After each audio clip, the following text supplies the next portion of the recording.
이제 우리 함께 하나님 말씀 보시겠습니다. 오늘 우리에게 주신 하나님 말씀은 신약 성경 사도행전 제 22장입니다. 사도행전 22장 1절부터 제 21절까지 말씀 함께 보시겠습니다. 제가 가지고 있는 성경책에는 신약 성경 226페이지에 있습니다. 사도행전 22장 1절부터 제 21절까지 말씀. 오늘 거룩한 주일 아침에 예배드리는 우리 무리에 결합하신 우리 살아계신 하나님의 말씀입니다. 우리 한 절씩 저와 여러분이 나누어서 교독하시겠습니다. 제가 먼저 읽겠습니다. 부형들아, 내가 지금 여러분 앞에서 변명하는 말을 들으라. 그들이 그가 히브리 말로 말함을 듣고 더욱 조용한지라.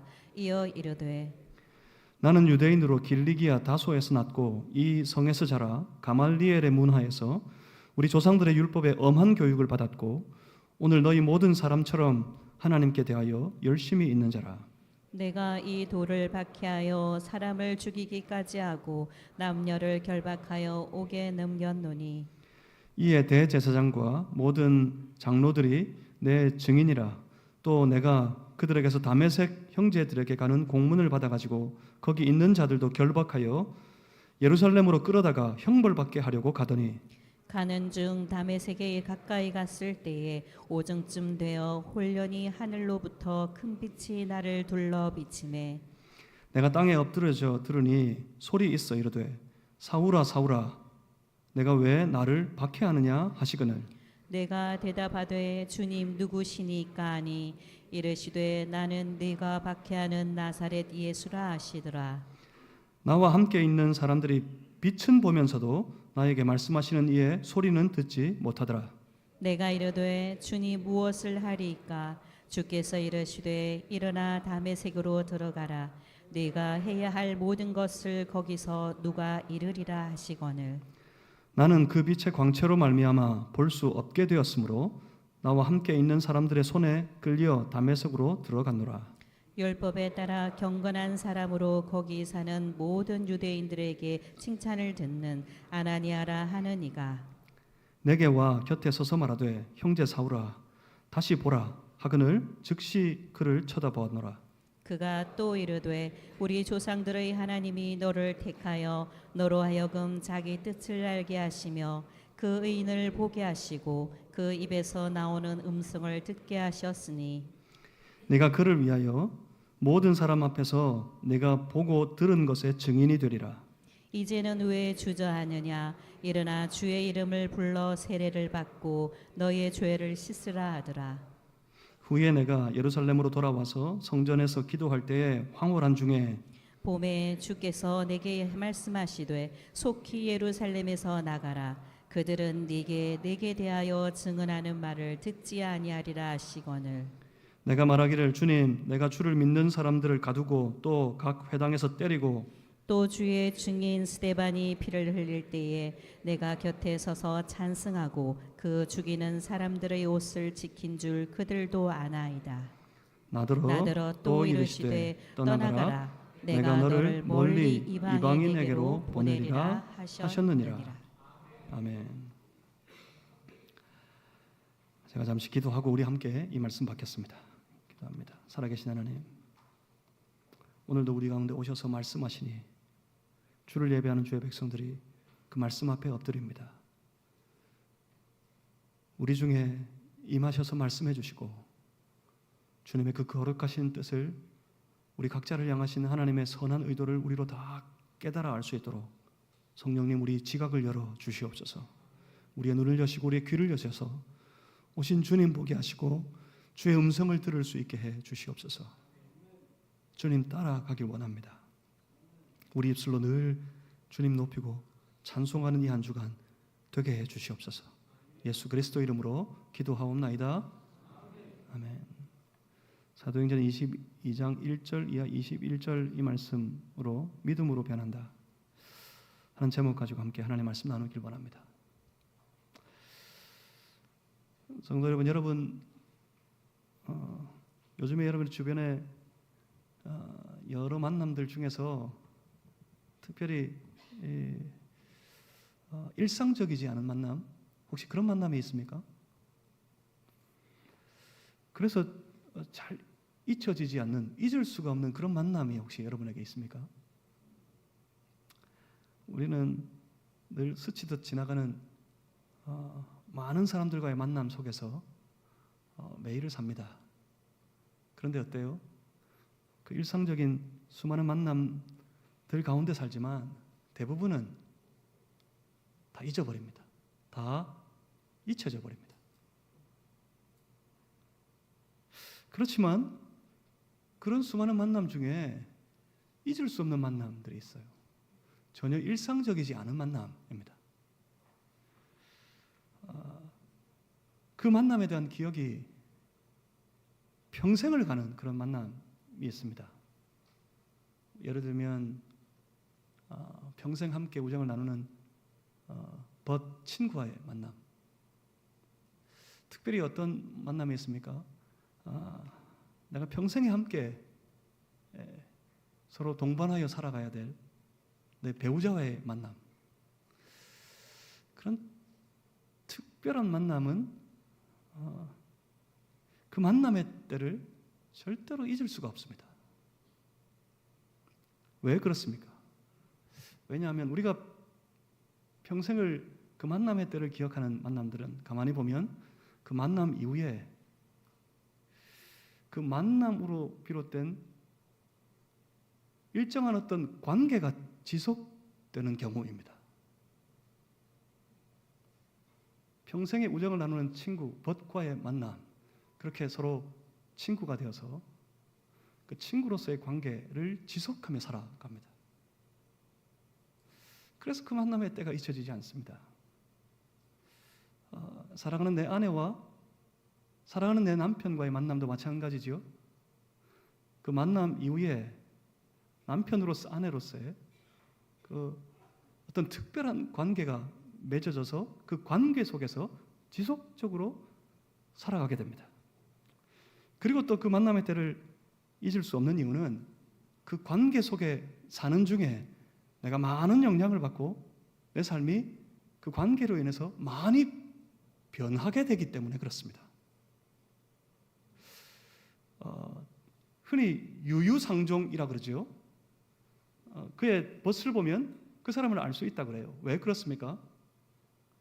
서로 뭔가 통하고 비슷한 게 있어요. 처음부터 그랬을까요? 아니요. 우정을 나누고 벗으로 살아가는 중에 그 관계 속에서 서로가 서로에게 영향을 끼쳐서 일정한 그 영향 아래의 모습이 보여지는 거예요. 그 변화된 모습이. 특히 배우자와의 관계는 어떻습니까? 내가 내 사랑하는 내 배우자를 만나서 서로 부부와의 관계를 맺고 그 관계 속에 지속적으로 살다 보면 그 한 사람의 삶이 그 이전과는 완전히 다른 모습으로 변해버리게 되어 있습니다. 흔히 그러지 않아요? 우리 인생을 딱 둘로 나누면 내가 결혼하기 이전에 나와 결혼하고 난 이후에 나가 다르다. 그렇게 많이들 이야기합니다. 그 이유가 관계 가운데 계속해서 살아가는 중에 내가 많이 그 관계 속에서 변하기 때문에 그렇습니다. 그런 만남은 그 만남의 때를 잊을 수가 없습니다. 그런데 우리 그리스도인들에게는 그런 치명적인 만남이 있습니다. 결코 잊을 수 없는 아주 특별한 만남이 있습니다. 여러분 다 짐작하시는 것처럼 바로 우리의 삶의 그리스도가 되시는 예수님과의 만남입니다. 예수님을 만나 예수를 믿게 되면 어떻게 됩니까? 예수님을 만나서 예수님을 믿음으로 그 예수를 내 삶의 주로 부르게 됩니다. 그렇게 주님과 그의 백성으로 일정한 관계 속에서 우리는 지속적으로 살아가게 됩니다. 그게 그리스도인들의 삶이에요. 예수는 나의 그리스도가 되고 나는 그의 백성이 되고 예수님은 나의 주가 되고 나는 그의 종이 되고 그 관계 속에서 우리는 계속해서 살아가게 됩니다. 그렇게 지속된 관계 속에 사는 중에 우리의 삶에는 아주 놀라운 변화가 찾아옵니다. 여러분, 이 과정이 얼마나 놀라운 과정인지 아십니까? 우리가 주님을 만나고 그래서 그를 내 삶의 주로 고백하고 그 주님과 더불어 함께 살아가는 삶, 이 삶의 과정에는 참으로 놀라운 일이 벌어집니다. 예수님을 만나고 그 예수님 앞에 서게 되면 모든 택함받은 주의 백성들은 그 예수님 앞에서 한 가지를 깨닫게 됩니다. 그게 뭡니까? 내가 죄인이구나. 그 예수님 앞에 설 때 우리는 우리의 처참한 죄악을 깨닫게 됩니다. 그런데 그 모든 죄를 예수님께서 사하셨대요. 그 모든 죄를 예수님으로 말미암아 다 사함을 받고 우리는 그렇게 고백합니다. 주가 날 구원하셨다. 나는 예수님 때문에 구원받았다고 그렇게 고백하고 날 구원하신 예수님을 믿게 됩니다. 그렇습니다, 여러분. 우리가 주 예수를 그리스도로 믿을 때 그 믿음은 단순히 예수님 살아계시다, 그것 때문에 놀라는 것이 전부가 아닙니다. 살아계신 내 주 예수 그리스도, 그분을 믿을 때 우리는 죄에 빠져 사망 가운데 처참하도록 황폐해져 버린 내 인생이 보이고 그런 나를 만나 주신 그 예수님의 그 놀라운 은혜에 놀라고 또 놀라워합니다. 나 같은 자를 사랑해 주신 것, 그것이 너무나도 놀랍습니다. 나 같은 죄인을 살리시려고, 그 죄로 처참한 내 인생을 구원하시려고 죄 없는 그분이, 그 예수님께서 친히 십자가에 달려 죽으셨다는 것이 너무나도 놀랍고 또 놀랍습니다. 더욱 놀라운 것은 그가 지금도 날 떠나지 아니하시고 연약한 내 인생 가운데 나를 붙들고 나를 세우시고 나를 인도하시려고 나와 함께 하신다는 것이 너무나도 놀랍고 또 놀랍습니다. 그래서 그 예수님을 그 이후로는 내 인생의 참된 주인으로, 그가 나의 주가 되셨다고 고백하는 그런 삶이 되어버립니다. 그런데 여러분, 그분을 주인으로 인정하고 그가 나의 주가 되셨다고 고백하는 것, 여러분, 거기서부터 놀라운 일이 생깁니다. 주를 만나 나를 내려놓고 날 사랑해 주시고 날 구원하신 예수 그리스도를 믿음으로 고백하고 그 예수 그리스도 앞에 엎드려 예수님이 내 삶의 주가 되십니다 고백할 때, 예수님을 진정으로 내 삶의 주인으로, 내 인생의 주로 고백하는 그 고백에서부터 우리의 삶에는 놀라운 변화가 시작됩니다. 왜 그렇습니까? 이전에는 스스로 자기 삶에 누가 주인이라고요? 내가 주인이 되어서, 자기가 스스로 주인이 되어서 스스로 자기 인생을 향하여 주인 노릇하며 제 마음대로 하고 싶은 말 다 하고 하고 싶은 일 다 하고 갖고 싶은 것 다 가지려고 애써 살았지만 이제는 철저하게 그 주인 앞에 굴복합니다. 이제는 내 의지와 내 뜻을 따르는 삶이 아니라 주님의 뜻을 따라 주의 말씀에 순종하며 살아가는 삶으로 완전히 변해버립니다.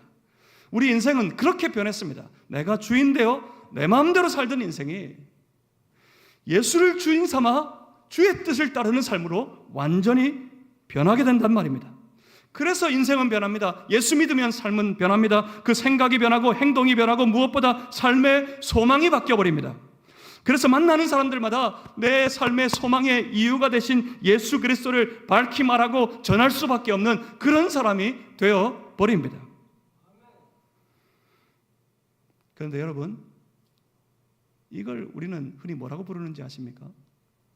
내가 예수님을 만났고, 내가 예수님 때문에 변했고,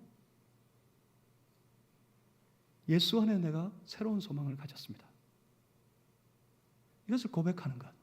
이걸 한마디로 뭐라고 부르는지 아세요? 여러분, 그걸 간증이라고 부릅니다. 간증은 흔히 내가 죽을 병을 앓고 있었는데 다 나았어. 이게 끝이 아닙니다.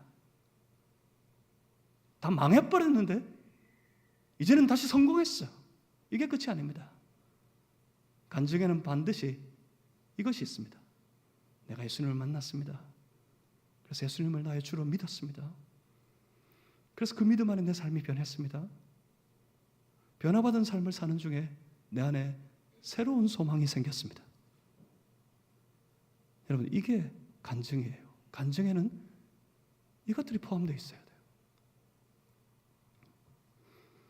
그렇습니다. 그래서 예수를 믿으면 간증이 생겨요. 예수 믿는 사람들은 간증이 있는 사람들이에요. 간증이 살아있는 삶, 그 삶을 가만히 보면 그 삶은 메마르지 않는, 절대로 메마르지 않는 샘이 날마다 그 삶 속에서 샘 솟듯 솟아나서 활기가 넘치는 그런 삶을 살아가는 그런 사람인 것처럼 보입니다. 간증이 있는 사람, 간증이 있는 삶은 비난과 비판과 정죄와 죽이는 일에 빠져 살아가는 그 일에 혈안이 되어버린 거짓된 신앙의 삶을 살지 않습니다. 간증이 있는 삶은 시련과 유혹 속에도 절대로 넘어지지 않습니다. 환난과 핍박 속에도 주저하지 않습니다. 주님 주신 소망을 이루기 위해 매일을 뜨겁게 살아갑니다. 사랑하는 성도 여러분, 여러분에게도 이런 간증이 있습니다. 사랑하는 성도 여러분, 여러분에게도 이런 간증이 있습니까? 여러분, 이 간증이 우리 신앙을 살립니다. 그러니 여러분도 여러분 스스로 여러분 안에 있는, 여러분 삶 속에 있는 그 신앙의 간증을 분명히 확인해 보실 수 있기를 주님의 이름으로 축복합니다. 사도 바울처럼 말입니다. 바울이 우리 지난주에 함께 말씀을 나누는 중에 기억하십니까? 바울이 로마를 선포합니다. 내가 로마도 보아야 하리라. 그렇게 로마를 선포하고 난 이후에 그는 이제 예루살렘으로 갑니다. 많은 사람들이 말렸습니다. 예루살렘으로 가는 바울의 여정을 걱정하면서 그를 말렸습니다. 무엇 때문입니까? 가면 체포될 거라고. 자칫 거기서 죽임당할 수도 있다고. 그러니 가지 말라고 그에게 부탁하며 그를 말렸습니다. 그때 바울은 어떻게 했습니까? 20장 24절에서 그랬죠. 나는 내 사명을 다 마치는데, 내가 나의 사명을 마치려 하면은 나의 생명조차 조금도 귀한 것으로 여기지 아니하노라. 거듭해서 계속 그를 만류하고 말리는 사람들에게 또한 그렇게 선포합니다. 사도행전 21장 13절 하반절에, 21장 13절 하반절에 바울이 그렇게 외칩니다. 나는 주 예수의 이름을 위하여 결박당할 뿐 아니라 예루살렘에서 죽을 것도 각오하였노라. 그렇게 고백하며 그는 예루살렘으로 갑니다. 예루살렘으로 가는 그의 길을 막을 자가 없습니다. 지금 바울의 가슴은 뜨겁기 때문입니다. 바울의 가슴에는 주께서 주신 소망, 특별히 예루살렘을 지나 로마를 가서 로마를 통하여 온 사방에 주의 복음이 뻗어가고 땅끝까지 주의 복음이 뻗어 나아가는 그 놀라운 일들을 바라보고 그 길을 걸어갈 뿐입니다. 그 뜨거운 마음으로 바울은 지금 예루살렘으로 들어갑니다. 그 길에 결코 걸림이 될 것은 아무것도 없습니다. 사랑하는 성도 여러분, 우리도 이런 신앙의 사람이 되었으면 좋겠습니다. 예수를 주로 내 인생의 참된 주인으로 모시어드리고 그 주님을 따라서 그 주님의 인도하심을 쫓아 날마다 내 신앙의 뜨거움으로 그렇게 살아가는 삶이 우리 안에 있기를, 우리 안에 충만하기를 주님의 이름으로 소망합니다. 그렇다고 바울처럼 죽을 고비를 함께 넘자, 그런 말이 아니에요. 그럼 뭡니까? 우리 각자의 삶에도 우리 주님을 향한 그 뜨거움이 있어서 주가 내 안에 주신, 내가 예수를 믿고 그 믿음 안에서 변화된 내 삶 속에 허락하신 새로운 삶의 소망, 이 소망을 따라 살아가는 그 길, 매일매일을 그 소망을 따라 살아가는 신앙의 뜨거움이 있는 삶, 그런 삶을 함께 걸어가기를 바란다는 말입니다. 그러면 바울은 왜 이렇게 되어버렸습니까? 우리는 어떻게 그렇게 될 수 있습니까? 바울에게 무엇이 있었길래? 오늘 이 바울의 고백을 통해서 우리가 그걸 한번 발견하기를 원합니다. 바울은 예루살렘으로 들어갑니다. 예루살렘으로 가서 예루살렘 교회를 만나 함께 기쁨으로 교제를 나누었습니다. 그렇지만 그 기쁨의 교제는 잠시뿐이었습니다. 이내 많은 사람들이 그렇게 경고했던 것처럼 바울은 유대인들에게 붙들리고 맙니다. 모두가 다 바울을 죽이려고 합니다. 바울을 죽이려고 큰 소동이 일어났을 때 로마의 군대가 움직입니다. 저 천부장이 급하게 군사를 이끌고 가서 그 소요를 그치게 하고 이 바울을 체포했습니다. 체포된 바울이 끌려가는 중에 저 자기를 죽이기 위해 모인 모든 유대인들 앞에서 자신을 변론할 수 있는 기회를 천부장에게 청하였고, 허락을 받아서 바울은 자신을 죽이려는 저 유대인들 앞에 서게 됩니다. 본문 1절 말씀을 한번 보십시오. 사도행전 22장 1절 말씀을 우리 같이 한번 읽어보겠습니다. 함께 있습니다. 시작. 부형들아, 내가 지금 여러분 앞에서 변명하는 말을 들으라. 그러니까 지금부터 이어지는 그 모든 바울의 말, 바울의 고백이 뭐라고요? 본문 1절을 보면 바울의 변명이랍니다. 누구에게 변명합니까? 지금 바울을 죽이기 위해서 큰 소동을 일으키며 모여든 저 유대인들에게 자신을 변명하려고 합니다. 변명으로 자신을 변론하려고 해요.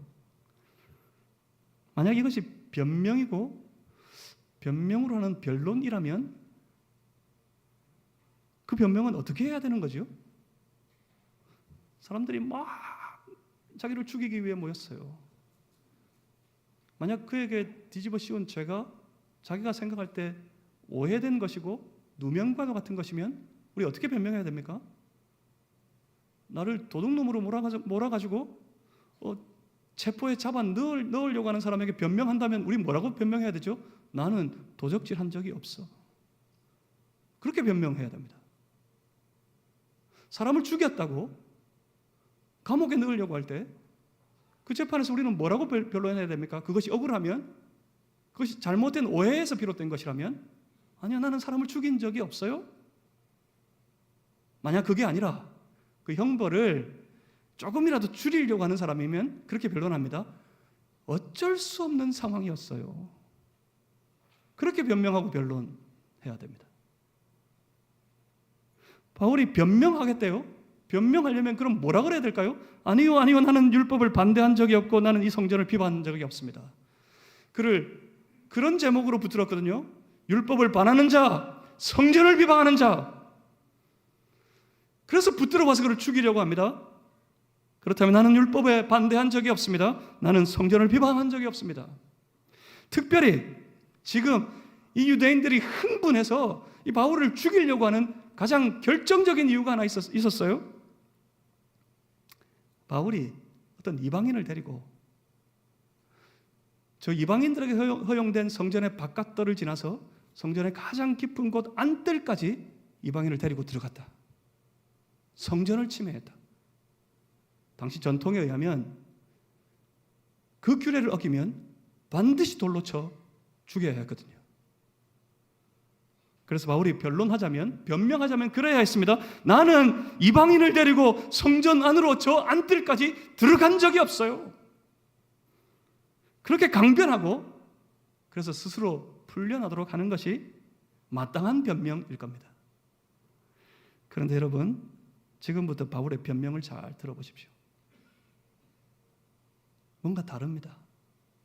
먼저 3절 말씀을 한번 보시겠습니다. 우리 사도행전 22장 3절 말씀을 우리 같이 한번 읽어 보겠습니다. 시작. 나는 유대인으로 길리기아 다소에서 났고 이 성에서 자라 가말리엘의 문화에서 우리 조상들의 율법에 엄한 교육을 받았고 오늘 너희 모든 사람처럼 하나님께 대하여 열심히 있는 자라. 아멘. 무슨 말입니까? 바울은 그렇게 지금 스스로 고백하고 있습니다. 나는 정통 유대인 출신이다. 특별히 가장 권위 있는 가말리엘의 문화에서 특별한 교육을 받았다. 그리고 누구보다 하나님께 대하여 열심히 있는 아주 촉망받는 유대인이었다고 바울은 자신을 고백하고 있습니다. 그리고 그 열심으로 바울이 한 일이 무엇입니까? 4절과 5절 말씀을 이어 한번 봅니다. 내가 이 돌을 박해하여 사람을 죽이기까지 하고 남녀를 결박하여 옥에 넘겼노니 이에 대제사장과 모든 장로들이 내 증인이라. 그렇습니다. 다 압니다. 저 유대인들은 바울의 배경을 다 압니다. 저 유대인들은 바울의 열심을 압니다. 그 열심은 심지어 대제사장에게까지 인정받을 정도였습니다. 바로 그날도 그랬어요. 그날도 5절 말씀을 이어서 계속 보시겠습니다. 5절에 또 내가 그들에게서 다메섹 형제들에게 가는 공문을 받아가지고 거기 있는 자들도 결박하여 예루살렘으로 끌어다가 형벌받게 하려고 가더니 다메섹으로 가는 길이었어요. 그 열심 가지고 다메섹으로 가는 길이었어요. 그 길의 목적이 뭐였습니까? 그래서 그 길의 목적은 예수 믿는 자들을 다 잡아다가 예루살렘에서 형벌을 받게 할 목적, 그 목적을 이루기 위해 공식적인 공문까지 받아들고 가는 길이었습니다. 다메섹으로 가는 그의 길의 목적은 분명했습니다. 예수 그리스도와 그의 교회, 그리고 그의 세계를 무너뜨리는 것. 그의 열심은 한 가지를 향하고 있었습니다. 예수와 교회를 죽이는 것. 그 일에 대한 열심으로 그는 다메섹을 향하고 있었습니다.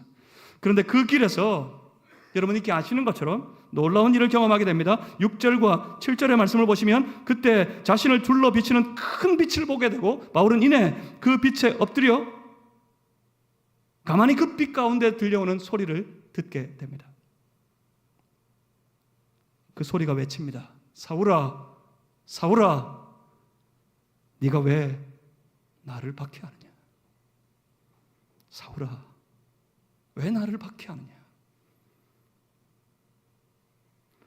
8절에 보시면 바울이 묻습니다. 누구십니까? 누구십니까?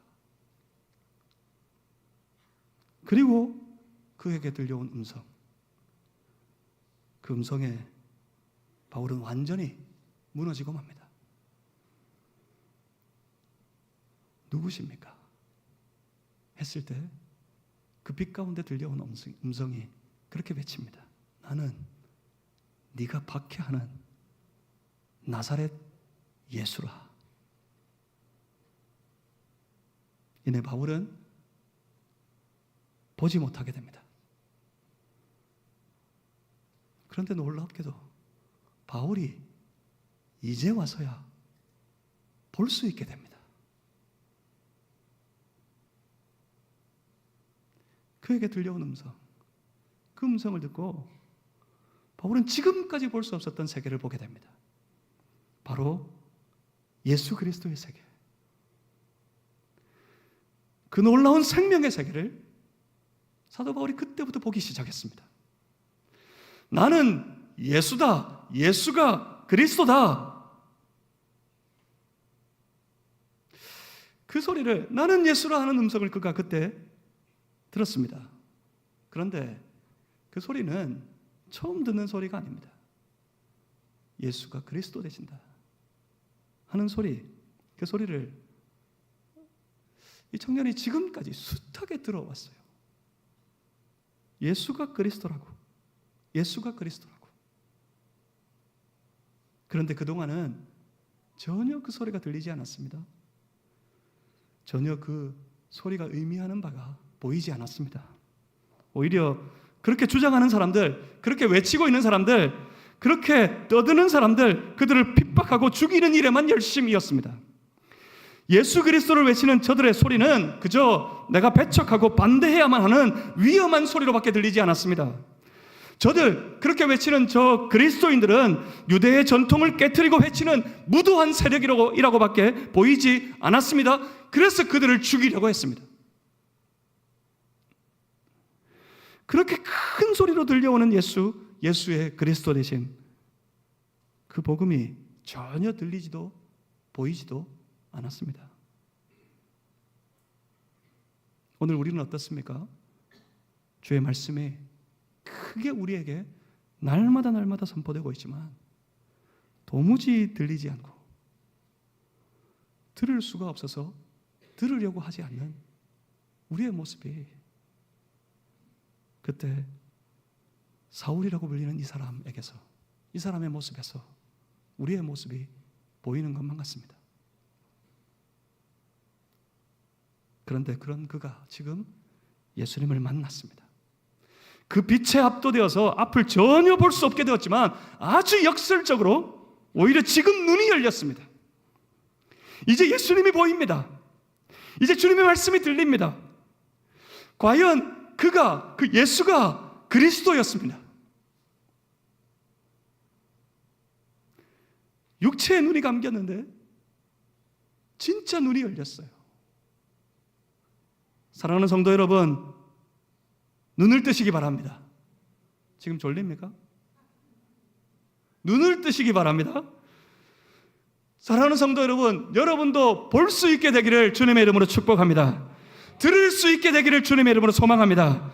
누구를요? 진짜 예수를요? 무엇을요? 진짜 신앙의 세계를 볼 수 있게 되기를 주님의 이름으로 축복합니다. 그리스도인들은 육체의 눈을 뜨고 살아가는 사람들이 아닙니다. 그리스도인들은 영적인 진짜 눈을 뜨고 살아가는 사람들, 그들이 바로 그리스도인들입니다. 세상 많은 사람들 멀쩡해서 육체의 눈으로 만물을 보고 세상을 욕심을 내는 그 수많은 사람들하고 달리 그들이 보지 못하는 예수 그리스도를 영적인 눈으로 보고 그가 말씀하시는 말씀을 듣고 그 말씀을 따라 살아가는 사람들, 그들이 바로 그리스도인들이란 말입니다. 예수님을 보게 되면 변화가 시작됩니다. 본문 10절에 이렇게 말씀합니다. 내가 이르되 주님 무엇을 하리이까? 주께서 이르시되 일어나 다메섹으로 들어가라. 내가 해야 할 모든 것을 거기서 누가 이루리라. 그 예수님께서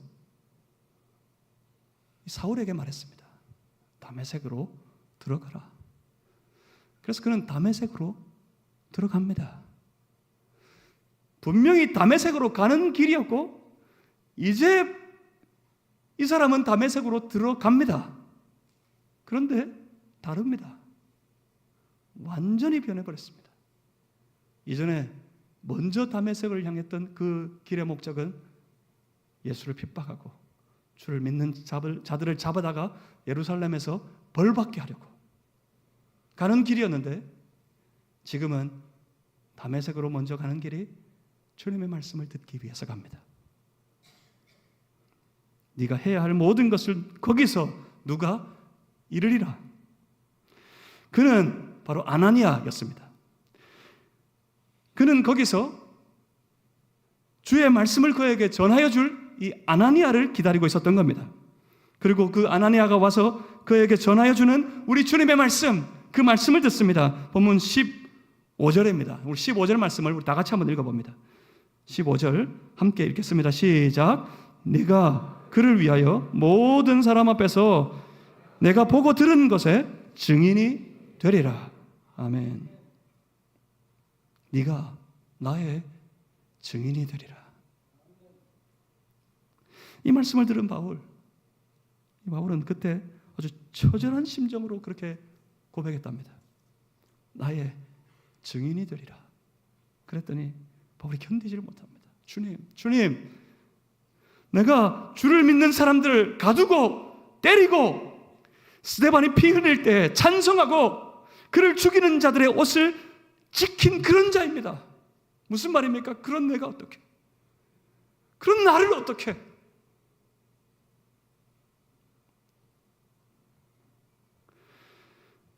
그때 주님이 그 바울에게 그렇게 말씀하셨습니다. 본문 21절입니다. 21절에 보시면 바울에게 말합니다. 내가 너를 이방인에게로 보내리라. 나의 증인이 되리라. 내가 너를 이방인에게로 보내리라. 그렇게 되었답니다. 이방인 전도자.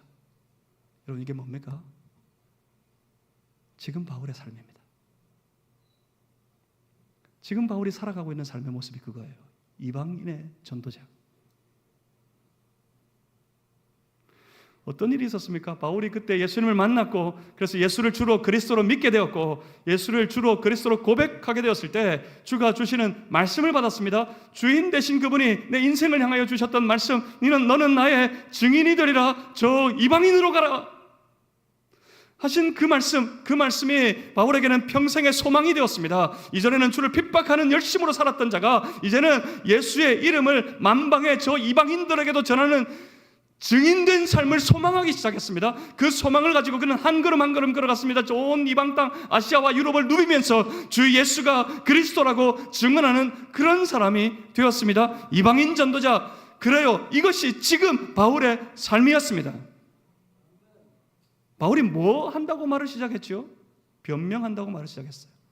그런데 바울의 외침은 변명이 아니었습니다. 그건 뭐였습니까? 바울은 지금 저 자기를 죽이기 위해 혈안되어 있는 저 많은 유대인들에게 뭐 하고 있습니까? 간증하고 있습니다. 자신의 간증으로 주 예수의 그리스도 되심을 외치고 전하고 있습니다. 그를 잡아온 이유가 그것 때문이에요. 주의 복음을 전한다는 이유.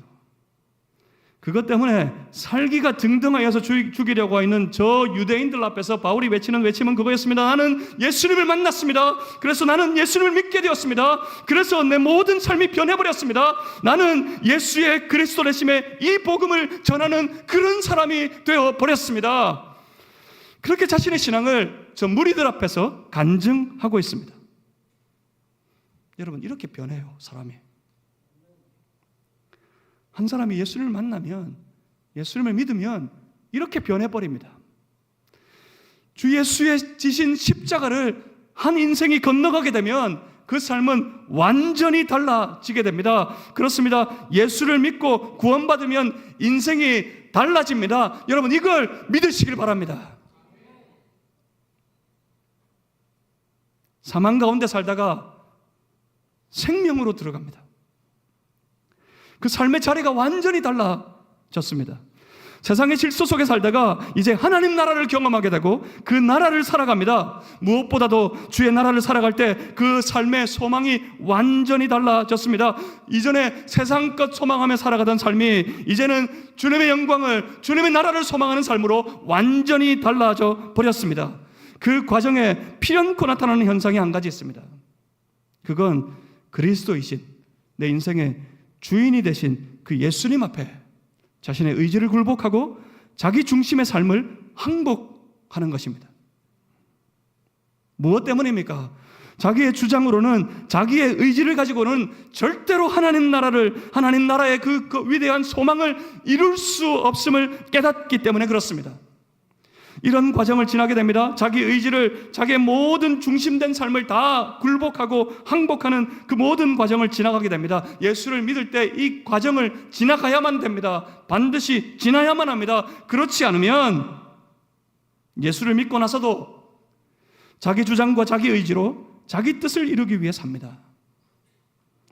그러면 여전히 누가 주인입니까? 자기가 주인입니다. 예수를 믿는, 그런데 자기가 주인된 인생, 이 희한한 동거가 시작되는 거예요. 뭔가 대단히 고상한 일을 열심히 하는 것 같아도 그 모든 일은 전부 자기 만족을 위한 것일 뿐 전혀 주님의 영광과 주님의 나라와는 아무런 상관이 없습니다. 여러분, 진정한 간증이 살아있는 그런 성도의 삶이 되어야 합니다. 간증이 뭡니까? 간증은 뭐가 있어야 된다고요? 내가 예수를 만난 것, 그래서 예수를 믿게 된 것, 그게 다가 아닙니다. 그게 시작입니다. 내가 예수를 만나고 예수를 믿었더니 내 삶에 일어난 이 놀라운 변화들, 그 변화된 삶 속에 지금 내 안에 생긴 이 새로운 소망, 이 놀라운 소망에 대하여 외치는 것, 그게 바로 간증입니다. 이런 간증이 전도가 됩니다. 바로 그것이 전도입니다. 그 간증하는 게 전도하는 거예요. 그리고 이런 간증은 사람을 살리고요, 주님의 뜻을 이루어 갑니다. 성도 여러분, 여러분 신앙의 삶, 믿음의 삶을 돌아보시길 바랍니다. 그리고 지금쯤 정리해 보십시오. 여러분 삶의 간증을 정리해 보십시오. 제가 오늘 예배 중에 숙제를 하나 내드릴까 합니다. 다음 주일 예배 때 숙제 검사를 할 테니까, 이러면 또 다음 주에 아무도 안 오실라. 숙제하기 싫어가지고. 숙제를 내드리겠는데 한번 해보시길 바랍니다. 이 A4 용지, 보통 복사지 그 용지 한 페이지 정도로 여러분 간증을 한번 써보십시오. 간증에 뭐가 있어야 된다고요? 내가 예수를 만난 것, 내가 그래서 그 예수님을 믿게 된 것, 그리고 그 믿음 안에서 변화되어져 버린 내 삶, 그 변화된 삶을 사는 중에 내 안에 지금 생긴 주님의 나라와 주님의 영광을 위한 소망, 내 안에 있는 이 소망, 그래서 소망으로 살아가는 내 삶에 대해서 한번 쭉 정리를 해보십시오. 그리고 그 정리한 것대로 다른 이들에게 한번 나누어 보십시오. 나에게 이런 간증이 있다. 내 지금 이 소망이 있는 삶의 이유, 그 이유가 바로 내가 만나고 내가 믿게 된, 그래서 내 삶을 이렇게 완전히 변화시켜버린 예수 그리스도 때문이라고, 예수 그리스도시라고, 그렇게 그 간증을 한번 나누어 보십시오. 여러분 간증 가운데 여러분 안에 놀라운 일이 생기게 될 것이고, 여러분이 간증을 나누는 그 많은 주변의 사람들 가운데 놀라운 일이 생기게 될 겁니다. 여러분 한번 간증해 보시길 바랍니다. 진정한 간증이 있는 삶, 그런 삶이 되시길 바라요. 간증이 있으면, 진짜 간증이 넘치는 삶은 메마르지 않는다 그랬어요. 활기가 넘치는 삶이 된다 그랬어요. 간증이 있는 삶은 소망이 넘치고 끊이지 않습니다. 소망이 넘치는 뜨거운 삶을 살게 됩니다. 간증이 있는 삶은 웬만한 시련, 유혹, 핍박 이런 가운데 굴하지 않습니다. 넘어지지 않습니다. 쓰러지지 않습니다. 오늘 내게 주신 소망을 향하여 열심히 달려가는 삶으로 온전히 주님 앞에 세워져 가게 됩니다. 그러니 사랑하는 성도 여러분, 진정한 간증이 있는 역동적인 성도의 삶, 그 신앙의 삶이 다 되실 수 있기를 주님의 이름으로 축복합니다. 기도하겠습니다. 살아계신 하나님 아버지, 우리를 만나 주신 것 감사합니다. 죄로 똘똘 뭉친 그런 인생이, 세상 속에서도 마치 거칠은 돌처럼 살아가던 인생이 예수님 만나 예수를 믿음으로 변화받게 하신 것 감사합니다. 내 모든 죄를 사하시고 내 모든 삶을 변화시키시고 주님의 나라를 위한, 주님의 영광을 위한 새로운 소망 가지고 살아가는 그런 인생 되게 하신 것 참으로 감사합니다. 하나님, 주 예수를 믿음으로 말미암아 변화된 모든 인생을 날마다 외치며 날마다 고백하며 날마다 나누며 살아가는 우리 모든 성도의 삶이 다 되게 하여 주시옵소서. 그 삶 속에 주님의 놀라운 은혜가 끊이지 않도록, 그래서 간증의 제목이 마르지 않도록 주여 축복하여 주시옵소서. 예수 그리스도 이름으로 기도하옵나이다.